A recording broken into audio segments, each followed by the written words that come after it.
Hello guys, welcome back to the platform of JRF Adda. सभी लोग जुड़ जाइए, पहले सेशन को लाइक कर दीजिए, शेयर कर दीजिए। और एग्ज़ाम नज़दीक है, आई होप आप लोग अच्छे से रिवाइज कर रहे हो। कंटेंट में अगर कोई भी टॉपिक में इश्यूज है तो आप मुझे टेलीग्राम चैनल में पूछ सकते हैं, ग्रुप में जेआरएफ अड्डा होम साइंस ग्रुप है, उसमें आप पूछ सकते हैं। आज का जो टॉपिक है वो है पार्टिसिपेटरी रूरल अप्राइजल और रैपिड रूरल अप्राइजल। इसमें बहुत सारे टेक्निक्स हैं जहाँ से आपको इनडायरेक्ट और डायरेक्ट वे में क्वेश्चन पूछा जाता है हर बार।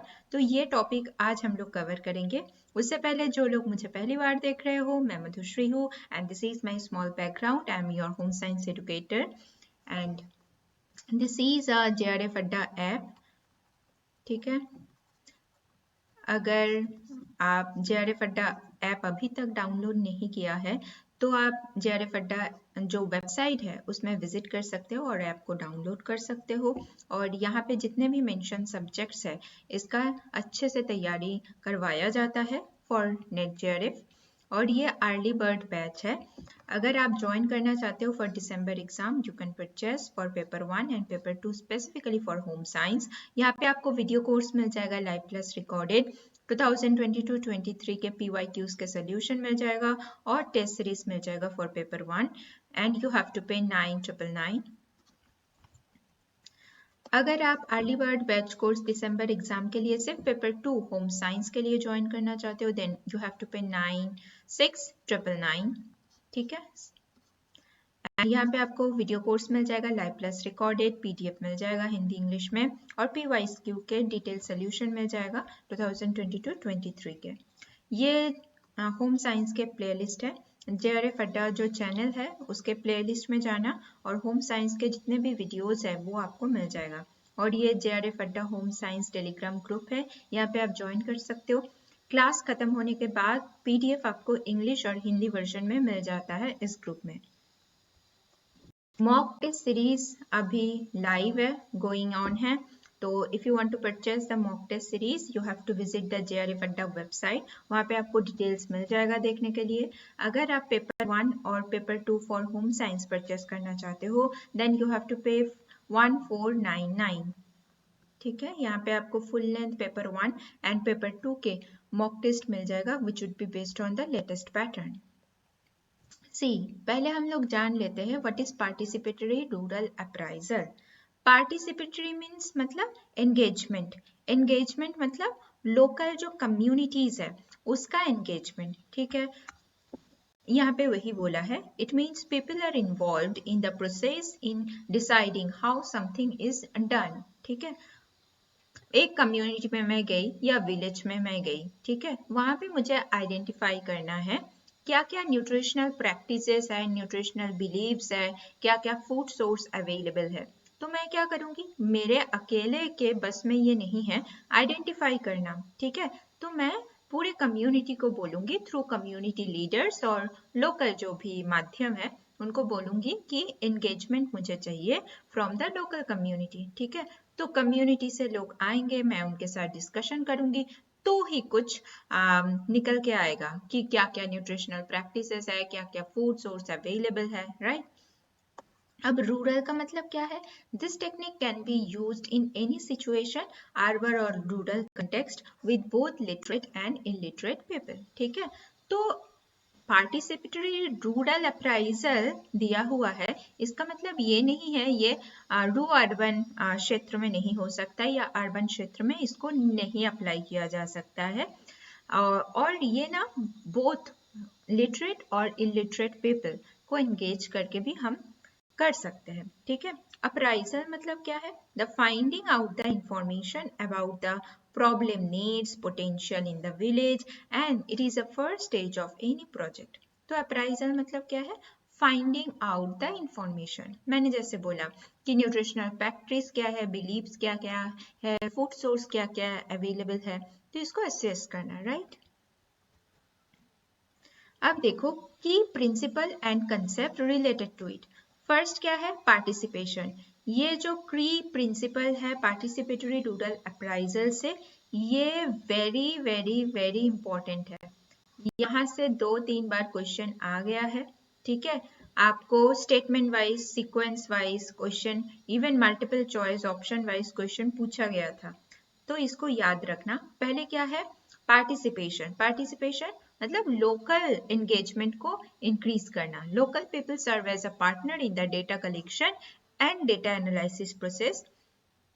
फिर है फ्लेक्सिबिलिटी, नॉट स्टैंडर्डाइज्ड मेथोडोलॉजी। ठीक है, तो काम में फ्लेक्सिबल होना बहुत जरूरी है। ऐसा नहीं कोई साइंटिफिक रिसर्च हम लोग कंडक्ट कर रहे हैं, साइंटिफिक रिसर्च स्पेसिफिकली एक सेट ऑफ एनवायरनमेंट में ही किया जाता है, पर ये ऐसा नहीं है, इसमें पार्टिसिपेशन का जरूरत है और कोई स्पेसिफिक मेथोडोलॉजी नहीं है, बिकॉज हम लोग कम्युनिटी एंगेजमेंट कर रहे हैं, right. They are not the researcher, ठीक है, और ट्रेंड रिसर्चर आई मीन। फिर team work, everyone is involve, ठीक है, तो सबको एंगेजमेंट एक साथ कराना है। फिर diversity, attempt to made identity, identify and analyse the contradiction and the expectation. ठीक है, तो डाइवर्सिटी को हम लोग को एक्सेप्ट करना है, ठीक है, बिकॉज अगर डाइवर्सिटी को हम लोग एक्सेप्ट नहीं करेंगे, लाइक एक गांव में मैं गई, ठीक है, वहां पे कास्टिज्म है, वहाँ पे ओबीसी भी है, एससी भी है, एसटी भी है, तो ऐसा नहीं मैं सिर्फ ओबीसी के लोग को एंगेज करके मैं डेटा को निकालूं या डिस्कशन करके कुछ कंक्लूजन में पहुंचूं, नहीं, मुझे सारे कास्ट के लोग को एंगेज करना है, their practices, their knowledge, awareness, उसके बारे में हमको जानना है, ठीक है। तो फर्स्ट तो डाइवर्सिटी को मुझे एक्सेप्ट करना पड़ेगा, देन लोगों से वो करवाना पड़ेगा, राइट। फिर है optimal ignorance. What is optimal ignorance? Cost and time efficient, ample time for analysis and planning, ठीक है, तो ऑब्वियसली ये जो प्रोसेस है ये टाइम कंज्यूमिंग होगा, इवन उसमें कॉस्ट भी जाएगा, ठीक है। And systematic, to get a correct details and conclusion it should be best to cross check, ठीक है, ऐसा नहीं मैंने पूरा एकदम आंखों में पट्टी बांध के, बिकॉज मैं एक रिसोर्स पर्सन हूँ जो कम्युनिटी के लोगों को एंगेज करा रही हूँ, ठीक है। अब ऐसा भी नहीं कि आप 100% आंखों में पट्टी बांध के उन लोग के ऊपर विश्वास करो, आपको जो डेटा उठ के आ रहा है उसको क्रॉस चेक, क्रॉस वेरीफाई भी करना है, क्यों हो रहा है, कहाँ से हो रहा है, राइट। आपकी एंगेजमेंट भी जरूरी है, इसलिए सिस्टमेटिक है। अब देखो reversal of learning, learning from the rural people directly on the site और फेस टू फेस, ठीक है, तो हम लोग वी आर लर्नर, ठीक है, आप जैसे सीख रहे हो मैं भी सीख रही हूँ, learning is a continuous process, ठीक है। तो लर्निंग ऐसे एटीट्यूड नहीं रखना है जो रिसोर्स पर्सन होगा, जो कंडक्ट कराएगा होल प्रोसेस, कि मैं सब जानती हूँ या जानता हूँ, मुझे नई चीज नहीं सीखना है। सीखने के लिए ही हम लोग गए हैं कि क्या प्रैक्टिसेस है, क्या मिथ्स है, बिलीव है, ठीक है। तो लर्निंग ये जो पैरामीटर है ना, तो इसको हमेशा ओपन रखना है और सीखना है। PRA and PLA field exercise is not only for the information and idea generation, but it is about the analysis and learning by the local people. ठीक है, तो ऐसा नहीं है we are the technical person that we know, ठीक है, पर इसके पीछे जब पार्टिसिपेटरी हम बोल रहे हैं, इसका मतलब कम्युनिटी एंगेजमेंट है। ऐसा नहीं है कि सिर्फ हम लोग आइडिया जनरेशन या कुछ इंफॉर्मेशन के लिए उनके पास गए हैं, ठीक है, बट आपको क्या करना है, it is about the analysis learning from the local people. आपको उनके साथ एक साथ मर्ज होना है, एम्पैथेटिक वे में आपको उनके जगह पे बैठना है और उनसे सीखना है, right. Empowers local people to change their own condition and situation. After getting all the information from them, आपको क्या करना है, उनको वो सिचुएशन को एनालाइज करना है कि ये कम्युनिटी का जो रिस्क फैक्टर है वो कितना है, उसके ऊपर आप क्या करोगे, लोकल कंडीशन के ऊपर बेस करके आप अपना परसेप्शन रखोगे, आप कुछ अवेयरनेस जनरेशन कर सकते हो, इंफॉर्मेशन प्रोवाइड कर सकते हो कि उनका जो मैल प्रैक्टिसेस है, जो खराब प्रैक्टिस है, वो सही प्रैक्टिस में कन्वर्ट हो जाए, right. And it is intended to enable them to conduct their own analysis, to plan and to take action.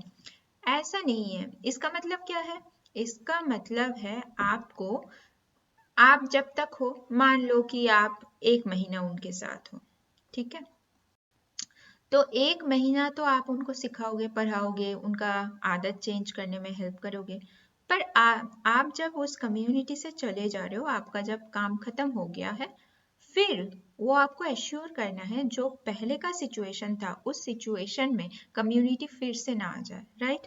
तो सस्टेनेबिलिटी के बाद बोला है यहाँ पे, ठीक है। तो एक्शन देखो, बिहेवियर चेंज बहुत मुश्किल है, ये बिहेवियर चेंज कराने में टाइम लगता है। Attitude is situational, behaviour is permanent, ठीक है। तो बिहेवियर चेंज हम जब भी कराने जा रहे हैं, it will take time consuming procedure है, but behaviour change is important for the sustainability purpose, right. अब देखो, steps to be followed applying participatory rural appraisal technique या पीआरए, ठीक है। कौन से स्टेप फॉलो करना है? पहले है मैं जाके या मेरे साथ जो टीम है, मैं जाके पहले विलेजर्स के साथ मिलूंगी, है ना, क्योंकि रैपो बिल्डअप करना है। मैं मिलूंगी, मैं बातचीत करूंगी, मैं अपना इंट्रो दूंगी, मैं यहाँ से आई हूँ, मैं ये करती हूँ और मेरा मकसद क्या है, मुद्दा क्या है इस गांव में आने के लिए, ठीक है। बिल्ड अप पर्सनल रैपोर्ट, जैसे मैंने बोला with villager, rapport is a close and harmonious relationship in which the people और a group concern understand each other feelings, ideas and communicate, ठीक है। तो पहले विलेजर से जाके मिलके रैपोर्ट बिल्डअप करना है। अगर आप रैपोर्ट बिल्डअप नहीं करोगे तो उनसे आप इंफॉर्मेशन भी नहीं ले पाओगे, राइट। क्यों नहीं ले पाओगे? क्योंकि विलेजर्स के मन में एक प्रीडोमिनेंट थॉट होता है, अरे ये तो खुद के फायदे के लिए आए हैं, ये इंफॉर्मेशन निकल के चले जाएंगे, उससे मेरा क्या फायदा होगा। आपको फायदे के मुद्दे से उनको समझाना है, राइट, कि मैं इस मकसद के लिए आई हूँ, इसके लिए आपको ये फायदा होगा। क्योंकि कभी भी अगर आप कम्युनिटी से जुड़े हुए हो, कम्युनिटी न्यूट्रिशन में, पब्लिक हेल्थ डोमेन में काम करते हो, तो आपको पता होगा कि हमेशा ये क्वेश्चन आता है, मुझे भी सुनने के लिए मिलता है कि हम लोग का फायदा क्या होगा इससे, आप जो ये कर रहे हो ना। तो मुझे पहले फायदे के एस्पेक्ट से बताना पड़ता है कि अगर मैं ये करती हूँ यहाँ पे, आप लोगों का ये फायदा होगा। सेम अगर आप रैपोर्ट बिल्ड नहीं करोगे तो सामने वाले व्यक्ति जो है वो आपको बाहर वाले समझेंगे, उनसे आपका कोई मतलब नहीं बनेगा, फिर वो आपको सही से ढंग से इंफॉर्मेशन प्रोवाइड भी नहीं करेंगे। इसलिए रैपोर्ट बिल्डअप करना बहुत ज़रूरी है। फिर identify villagers who are willing to share their experiences. देखो, आपको 2-3 प्रकार के कम्युनिटी में लोग मिलते हैं। एक तो बहुत वोकल होते हैं, फटाफट बोल देते हैं, आप पूछने से पहले वो एकदम ईगरली बोल देते हैं आपको, राइट। कुछ ऐसा व्यक्ति मिलेगा नेगेटिव में, जो आपको भला बुरा सुना के चला जाएगा, उसका कोई मतलब ही नहीं बनता। और ऐसे व्यक्ति आपको मिलेगा जो आपके साथ पूरे सपोर्ट करेंगे, ठीक है। तो आपको वैसे वाले व्यक्ति आइडेंटिफाई करना है जो वोकल है, जो आपको सपोर्ट करता है। देखो, नेगेटिविटी हर जगह मिलेगा, ठीक है, पर नेगेटिविटी को हमको साइड करना है और पॉजिटिव एस्पेक्ट में हमको काम करना है। इसलिए पॉजिटिव अप्रोच बहुत ज़रूरी है। अगर आपको सामने से आके कोई भला बुरा बोल जाते हैं तो उससे क्या है, उससे देखो कोई फायदा नहीं है, ठीक है। उससे मेरा तो कोई सेल्फ रिस्पेक्ट डाउन नहीं होगा, जो खराब बात बोलेंगे उनका सेल्फ रिस्पेक्ट डाउन होगा, राइट। क्योंकि मेरा तो वो अप्रोच ही नहीं है, मैंने तो कोई खराब काम ही नहीं किया जो मैं इसके लिए सुनने के लिए मिली, है ना। तो मेरा कुछ नहीं जाएगा, जो बोलेगा उसका सेल्फ रिस्पेक्ट डाउन होगा। तो पहले आपको वैसे जो वोकल है, सपोर्टिव है, वैसे आइडेंटिफाई करना है विलेजर्स, ठीक है। फिर show the full interest and enthusiasm and you should listen them with empathy। जो मैं बोल रही हूँ, empathetic वे में आपको सुनना है। ऐसा नहीं कुछ और आप सुन रहे हो और आप अचानक से रिएक्शन दिया कि अरे आप ये करते हैं, ये तो एकदम गलत बात है, ऐसा नहीं करना चाहिए। आपके फेस पे वो शो होना ही नहीं चाहिए कि वो गलत करते हैं या सही करते हैं। आपको पहले अच्छा लिसनर बनना पड़ेगा। जब भी आप कम्युनिटी में जा रहे हो, पहले आपको ये क्षमता बढ़वाना पड़ेगा कि आपको सुनने का आदत डालना पड़ेगा। आप अगर अच्छा लिसनर बनोगे, if you are a good listener, then you can able to get the information from the community, right। आपको फिर वो कम्युनिटी से इंफॉर्मेशन निकालना बहुत आसान पड़ जाएगा, right. So they feel like telling more about them and the surroundings. ठीक है, अगर कोई महिला का प्रॉब्लम है, प्रेगनेंसी रिलेटेड, जो भी antenatal checkup related, health related, nutrition related, उसको सही से खाना नहीं मिलता, ढंग से कपड़ा नहीं मिलता, अगर वो आपको बोल रही है ना, क्यों बोलेगी? मैं अपना पर्सनल डिटेल्स आपके साथ क्यों शेयर करूंगी? पहले तो ये दिमाग में लाना पड़ेगा। अगर कोई आपको आपका पर्सनल डिटेल्स बोल रहा है, मतलब उसके साथ आपका कनेक्शन बना है, एक इनविजिबल कनेक्शन बना है कि वो ओपन अप हो रही है आपके सामने, राइट? तो आपको भी एम्पैथेटिक वे में उसको सुनना पड़ेगा, समझना पड़ेगा, right? Setting the climate for the discussion, आपको एक माहौल बनाना पड़ेगा डिस्कशन के। ऐसा नहीं है कि आप गांव के एकदम बीच में लेके गए उस महिला को, जो महिला आपसे बोल रही है, और उसको बोला कि यहाँ पे आके बोलो, नहीं। कोई भी अपना पर्सनल डिटेल्स दे रहा है तो एक पर्सनल स्पेस क्रिएट करना पड़ेगा। अगर आप कम्युनिटी के साथ बैठे हो, अगर उस कम्युनिटी में वो बोल रही है, तो इट्स हर चॉइस, ठीक है, ये वो कहाँ पे बोलेगी, पर आपको पर्सनल स्पेस क्रिएट करना पड़ेगा, अच्छा माहौल बनाना पड़ेगा कि लोग आपको बोल पाए, है ना? Select a suitable place for interview. ठीक है, उसके बाद एक अच्छा सा आपको प्लेस ढूंढना पड़ेगा इंटरव्यू के लिए, बिकॉज इंटरव्यू में डिफरेंट टाइप ऑफ इंटरव्यू होता है। स्ट्रक्चर्ड होते हैं, सेमी स्ट्रक्चर्ड इंटरव्यू होते हैं, अनस्ट्रक्चर्ड इंटरव्यू होते हैं, है ना? अब देखो, ये जो चार्ट है ये बहुत इंपॉर्टेंट है। ये है रैपिड रूरल अप्राइजल RRA, और ये है पार्टिसिपेटरी रूरल अप्राइजल PRA। तो RRA जो है ये कब आया था इंडिया में? 19 या ओवरऑल वर्ल्ड में 1970s और 1980s में, और PRA कब आया था? 1980s और 1990s में। प्रीडोमिनेंट मोड एलिसिटिव एंड एक्सट्रैक्टिव, और PRA का क्या था? PRA है फैसिलिटिंग एंड पार्टिसिपेटरी। ठीक है, एक्सट्रैक्टिव मतलब रैपिड रूरल अप्राइजल में क्या होता था? सिर्फ हमको इंफॉर्मेशन चाहिए, हमको कम्युनिटी से पार्टिसिपेशन नहीं चाहिए, कोई मतलब नहीं है, हम गए हैं, हमको बस इंफॉर्मेशन चाहिए, बस हम वहां से निकल जाएंगे। पार्टिसिपेटरी मतलब आपको एम्पैथेटिक वे में आपको रैपोर्ट बिल्ड करना पड़ेगा, उनसे आप बैठोगे, फिर वो पार्टिसिपेट करेंगे, इंफॉर्मेशन जनरेट होंगे उनसे, या आपको काम करवाना है, राइट? ये है पार्टिसिपेटरी। की रिसोर्सेज क्या है? लोकल पीपल्स नॉलेज, और PRA में क्या है? Local people's analysing capabilities. ठीक है, तो RRA में सिर्फ नॉलेज से मतलब है, पर PRA में क्या है? एनालिटिकल कैपेबिलिटीज से मतलब है। आइडियल ऑब्जेक्टिव क्या है? Learning by outsider. और PRA का क्या है? Empowerment of the local people. ठीक है, हम मेरे फायदे के लिए PRA में नहीं गए हैं, हम उस कम्युनिटी को कैसे एम्पावर कर सकते हैं, है ना? अवेयरनेस जनरेट कर सकते हैं, वो नॉलेज गेन कैसे कर सकते हैं, उसको रियल लाइफ में कैसे इम्प्लीमेंट कर सकते हैं, ये सारे टेक्निक सिखाने के लिए हम गए हैं, और सीखने के लिए भी गए हैं। ठीक है, मेन इनोवेशन क्या है? Methods, team management, behavioural experimental training. Long term outcome क्या है? RRA का प्लान्स, प्रोजेक्ट पब्लिकेशन, और PRA का क्या है? Sustainable local action and institution. ठीक है, जैसे मैं पहले बोल रही थी कि सस्टेनेबिलिटी कि आप जब PRA खत्म करके चले जाओ गांव के बाहर, ऐसा नहीं है कि जो आप सिखा के जाओ वो सस्टेन नहीं करेगा, तो आपको ये भी एश्योर करना है, इसलिए लोकल पीपल का एंगेजमेंट चाहिए सस्टेनेबिलिटी पर्पस के लिए, कि आप चले जाओ और वो प्रैक्टिस कंटिन्यू चलता जाए, राइट? मेजर इनोवेटर क्या है? यूनिवर्सिटीज है। PRA का क्या है? NGOs है। मेन यूजर क्या है? Aid agencies, universities. और PRA का क्या है? NGO, government, field organisation. ठीक है, अब देखो different types of PRA method. कुछ कुछ स्पेस रिलेटेड है, कुछ कुछ टाइम रिलेटेड मेथड है। स्पेस रिलेटेड मैंने यहाँ पे आपको लिस्ट डाउन करके दिया है, बिकॉज डायरेक्ट क्वेश्चन पूछा जाता है कौन से स्पेस रिलेटेड मेथड है PRA में, कौन से टाइम रिलेटेड मेथड है, तो ये आपको याद करके जाना पड़ेगा, राइट?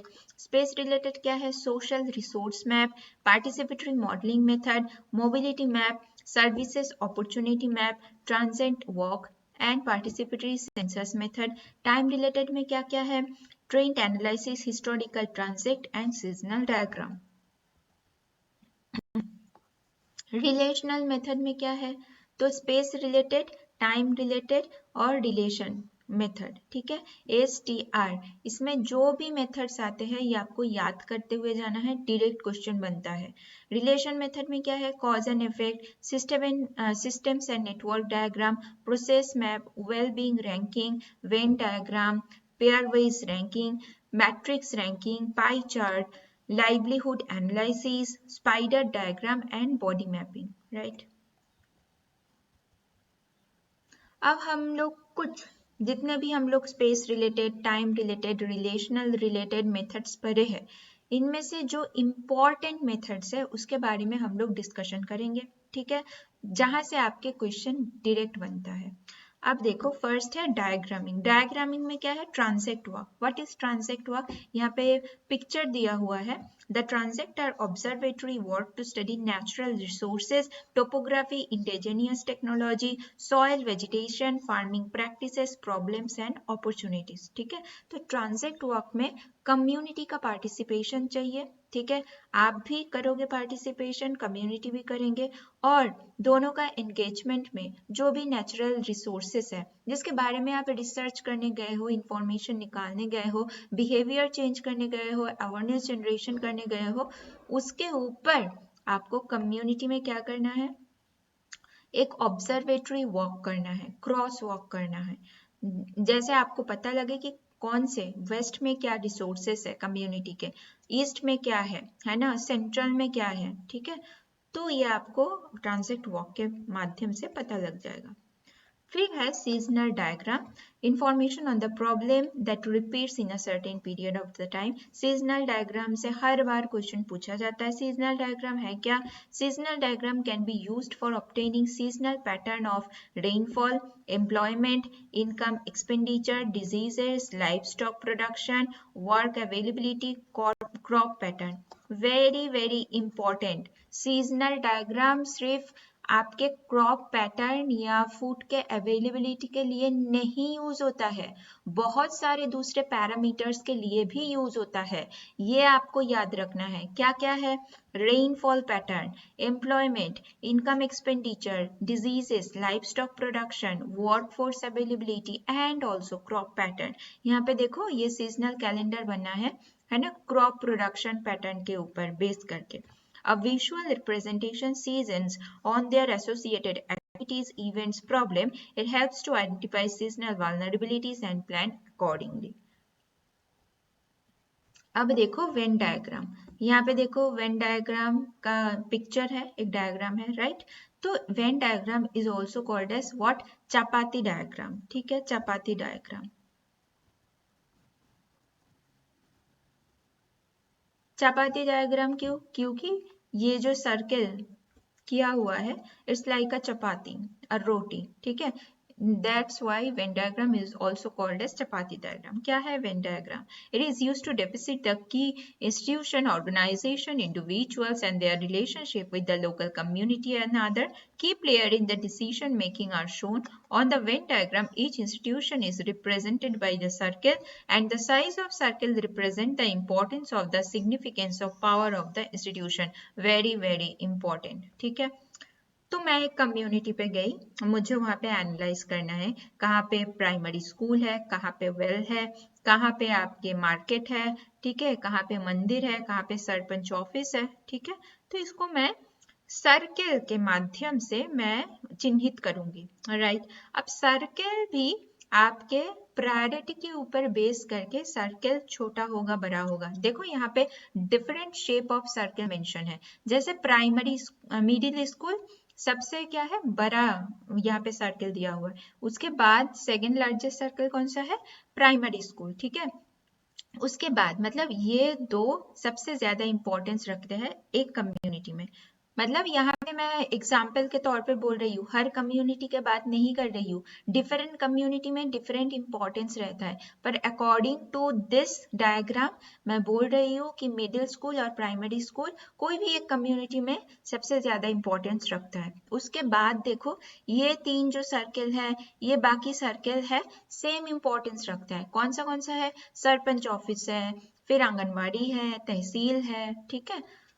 तो or and a diagram that shows a overlapping relation between the different elements or a group. It can be used to explore relationship between different community groups to identify the concern. ठीक है, यहाँ पे देखो overlapping कुछ है, तो overlapping क्यों है, तो it would means what, the relationship overall the community. जैसे veterinary hospital है तो ये सिंगल किसी के लिए नहीं है, ये कम्युनिटी पर्सपेक्टिव में है, तो इसको इसलिए रिलेशन है, तो इसलिए क्रॉस किया गया है, ठीक है, एक सर्कल से।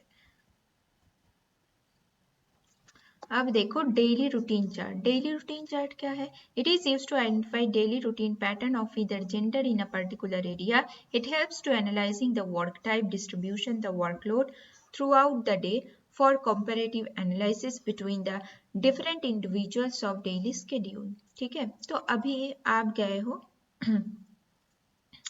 कम्युनिटी में, राइट? तो कम्युनिटी में आप गए हो, आपके कुछ मकसद होगा कि मुझे कौन से, आपके कुछ टारगेट ग्रुप होंगे कि आपको मेन से बात करना है, वेमेन से बात करना है, depending upon your objective, right? तो यहाँ पे पहले क्या है, डेली रूटीन चार्ट के माध्यम से कि एक कम्युनिटी में जो रूरल मेन है उसका डेली रूटीन क्या है और जो रूरल वेमेन है उसका रूटीन क्या है, ठीक है, ये आपको पहले आइडेंटिफाई करना पड़ेगा। तो आपने यहाँ पे राइट हैंड साइड में देखो एक डायग्राम बना है कि 5 साढ़े 5 बजे मेन क्या करते हैं, वेमेन क्या करते हैं, 5 से 6 के बीच में मेन क्या करते हैं, वेमेन क्या करते हैं, 6 से 8 के बीच में मेन क्या करते हैं, वेमेन क्या करते हैं, ठीक है, ऐसे आपको रूटीन बनाना पड़ता है। The chart depict the daily activities routine of the community member and they provide insight into time allocation, resource use and the patterns, ठीक है। And it helps to identify what, routine chart का भी importance है। ऐसा नहीं है कि आप टाइम जस्ट स्लॉट कर दिया कि मैन ये करते हैं वेमेन ऐसे करते हैं, पर उसका इनडायरेक्ट मीनिंग क्या है। देखो इनडायरेक्ट वे में ही हमेशा क्वेश्चन पूछा जाता है।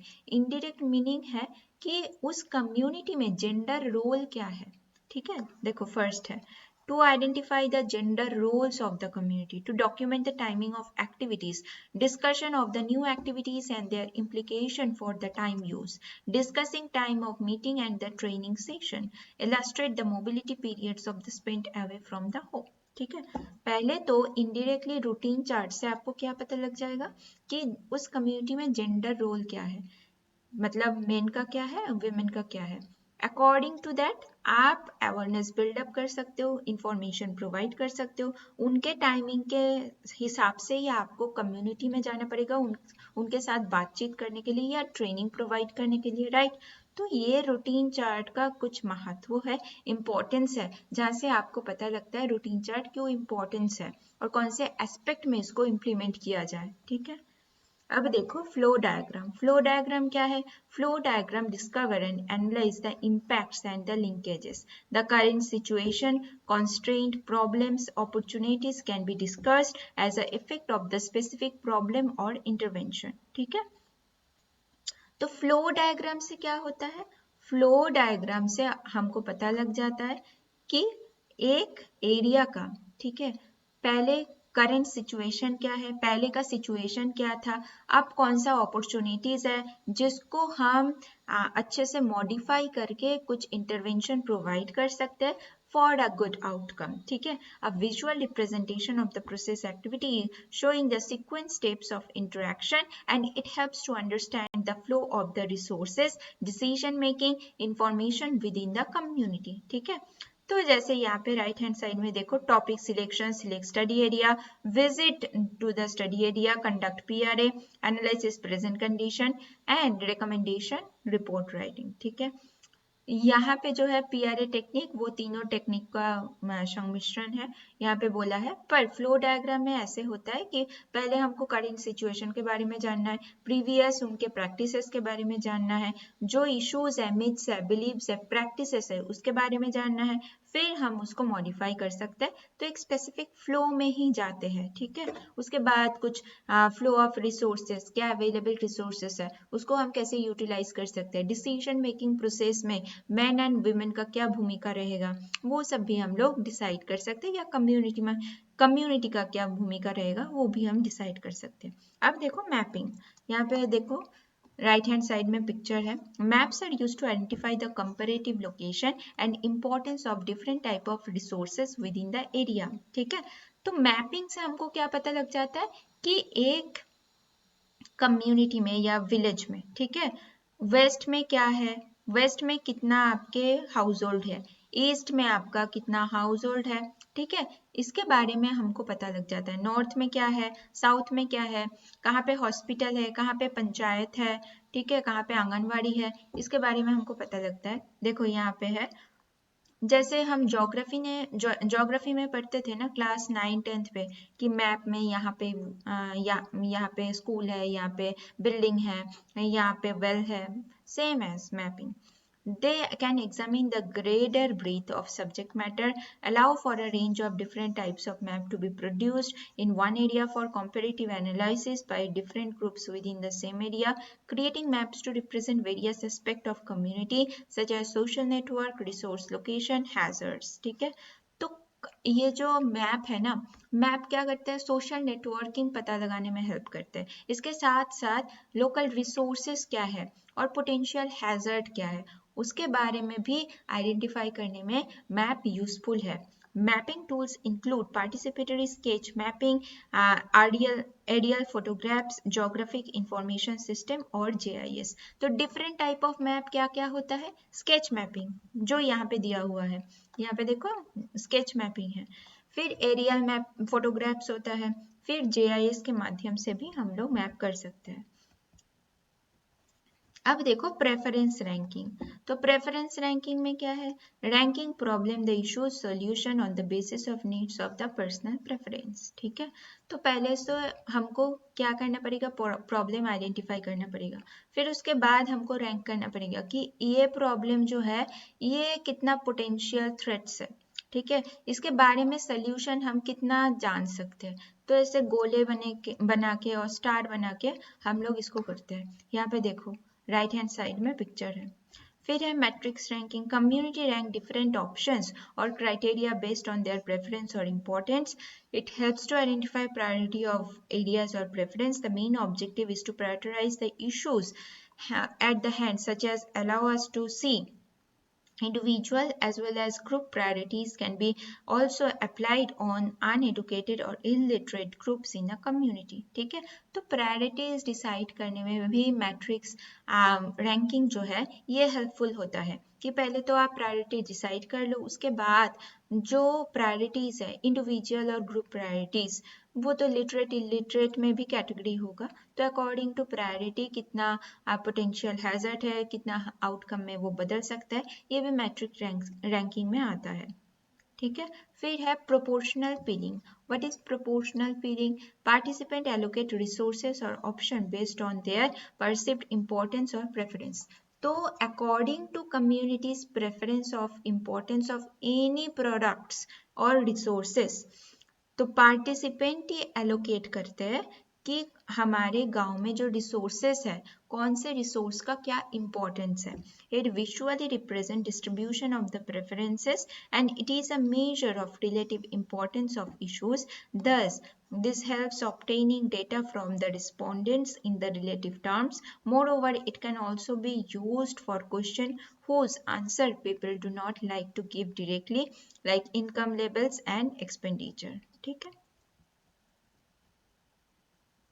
अब देखो poverty ranking. What is poverty ranking, a participatory tool where the community members collectively rank household according to their perceived level of poverty. ठीक है, तो कम्युनिटी मेंबर ही बोल देते हैं कि हाउस होल्ड में अगर मान लो एक गांव में 50 घर है, तो 50 घर में किसका इनकम लेवल 10,000 से ज्यादा है, किसका इनकम लेवल 20,000 से ज्यादा है, किसका इनकम लेवल 50,000 से ज़्यादा है, ऐसे करके ग्रुप किया जाता है पॉवर्टी रैंकिंग में। And it helps to identify vulnerable household and target intervention accordingly. इससे क्या पता लग जाता है, अगर मेरे पास अच्छा खासा पैसा है तो मैं अफोर्ड कर सकती हूँ अपने मनपसंद की चीज़ फूड, कपड़ा, है ना, जो मैं खरीदना चाहती हूँ, अगर मेरे पास पैसा है तो मैं अफोर्ड कर सकती हूँ, जिसके पास पैसा नहीं है वो अफोर्ड नहीं कर सकते। इसलिए हम प्रायोरिटाइज करते हैं कि किस सिचुएशन क्या है। जो इतने 50 घर है, 50 घर का सेम सिचुएशन नहीं हो सकता। अकॉर्डिंग टू दैट मेरा जो इंटरवेंशन होगा वो किस में फोकस्ड होगा, ये डिसाइड करने के लिए पॉवर्टी रैंकिंग बहुत ज़रूरी है। फिर देखो mapping and modelling. What is mapping and modelling? The making of maps deficit condition of the environment of their area called mapping, and it increases know how the natives about their surrounding and physical features of the area। जब भी हम participatory बोल रहे हैं, participatory मतलब हम लोग engagement कर रहे हैं कम्युनिटी का। हम खुद तो एंगेज हो ही रहे हैं पर कम्युनिटी से करवा रहे हैं।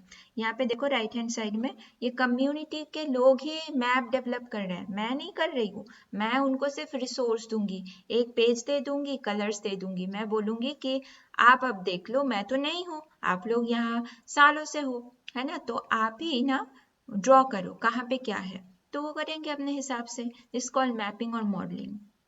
अब देखो सोशल मैप। सोशल मैप क्या है? Mapping of social structure, relationship, networks with in a community, helps to identify influential individual, group support system. It consists of household information such as population density, social classes, land use, etc. ये देखो social map, social map किया हुआ है यहाँ पे। तो यहाँ पे सोशल मैप से हम लोग को क्या पता लगता है, क्यों करना जरूरी है? इंडिविजुअल ग्रुप के बारे में पता लगता है, जो कौन से ग्रुप है ना आपके ज्यादा चलता है गांव में, है ना, कौन लीडर है ना, सपोर्ट सिस्टम कौन सा है, उसके साथ साथ क्या रिसोर्सेज है, हाउस होल्ड के बारे में इंफॉर्मेशन, पॉपुलेशन डेंसिटी क्या है, सोशल क्लासेस क्या है, ठीक है, ये सारे बारे में जानने के लिए सोशल स्ट्रक्चर, रिलेशनशिप, नेटवर्क क्या है एक दूसरे के साथ, ये जानने के लिए हम लोग सोशल मैप करते हैं। ठीक है, अब देखो रिसोर्स मैप। रिसोर्स मैप क्या है? Maps that represent distribution and availability of the natural resources, infrastructure, services in a community. ठीक है, तो रिसोर्स मैप से हमको क्या पता लगता है कि नेचुरल रिसोर्सेज क्या है। ठीक है, मान लो एक गांव में, विलेज में बहुत एक एग्रीकल्चरल फील्ड है जहाँ पे कम्युनिटी के लोग आके एक साथ वहाँ पे खेती बाड़ी करते हैं। तो कौन से सीजन में क्या क्रॉप आते हैं, कितना उन लोग उगाते हैं, कितना बेचते हैं, कितना खुद के खाने के लिए रखते हैं, ठीक है, और ये सब करने के लिए उन लोग आगे कैसे कम्युनिकेट करते हैं, पानी का माध्यम क्या कहाँ है, और भी बाकी फर्टिलाइजर, पेस्टिसाइड वगैरह जो है कैसे उन लोग खरीदते हैं, ये सब हम लोग को पता लग जाता है। इवन क्रॉप का पैटर्न पता लगता है, वेल का डायरेक्शन पता लगता है। ठीक है, it helps to understand resource access, utilisation pattern, shows the resources areas like salt, water and minerals. ठीक है, अब देखो ट्रॉपिकल मैप। ट्रॉपिकल मैप क्या है? The map focus on specific topics such as health facility, school, agricultural area. तो specific एक topic जानने के लिए हम लोग टॉपिकल मैप करते हैं। जैसे हेल्थ फैसिलिटी, गांव के अंदर कितना हेल्थ फैसिलिटीज है ना, और गांव के बाहर एक सर्टेन आपके रेडियस में कितना हेल्थ फैसिलिटीज है, और गांव के मतलब जो लोग हैं, लोकल लोग हैं, तो वो कितना एक्सेस कर पाते हैं। एग्रीकल्चरल एरियाज क्या है, स्कूल्स कितना है, they provide detailed information, specific sector और theme, contain information about the physical features of areas, crop grown, population, infrastructure, facilities in the present area. जैसे मैं बोल रही थी कि संसाधन तो है, कैसे यूज करते हैं। मान लो कोई गांव में पीएचसी है, ठीक है, तो पीएचसी पे कोई जाते हैं, या उस गांव में अगर कोई गवर्नमेंट हॉस्पिटल है, गवर्नमेंट हॉस्पिटल पे लोग ज्यादा जाते हैं, इसको भी एनालाइज करना पड़ेगा, है ना, गांव के लोग के प्रेफरेंस, ये भी प्रेफरेंस जानने के लिए हम लोग टॉपिकल मैप का यूज करते हैं। अब देखो हैजर्ड मैप। हैजर्ड मैप क्या है? Maps identify, visualise potential hazard of their impact of the community. मान लो कोई एक यहाँ पे पहाड़ है, ठीक है, और यहाँ वॉल्केनो वाला है, ठीक है, और नीचे विलेज है, तो ये हैजर्डियस प्लेस है, राइट, या बहुत बड़ा एक नदी है, इसके साइड में एक विलेज है, तो ये भी हैजर्डियस हो सकता है। बाढ़ अगर आ जाएगा तो विलेज तो एकदम गया, राइट। और रोड सामने है, मान लो सामने रोड है, इस तरफ विलेज है, इस तरफ स्कूल है, तो बच्चा जब स्कूल में आएगा तो रोड क्रॉस करेगा, तो रोड भी पोटेंशियल हैजर्ड है। इसको मैप करने के लिए हम लोग हैजर्ड मैप का अप्लाई करते हैं। तो ये था पीआरए और आरआरआई टेक्निक्स, है ना। आई होप आप लोगों को अच्छा लगा है क्लास, अच्छा लगा है तो मुझे कमेंट सेक्शन में बता देना, है ना। हम लोग नेक्स्ट क्लास में मिलेंगे नए टॉपिक के साथ। तो thank you for joining today's class. और ये मेरा डेली शेड्यूल है, मंडे टू फ्राइडे यूट्यूब में 8 बजे से क्लास रहता है, पेड सेशन जेआरएफ अड्डा ऐप पे चलता है, वेडनेसडे सैटरडे एंड संडे रात की 9 बजे से। सो हम लोग कल मिलते हैं।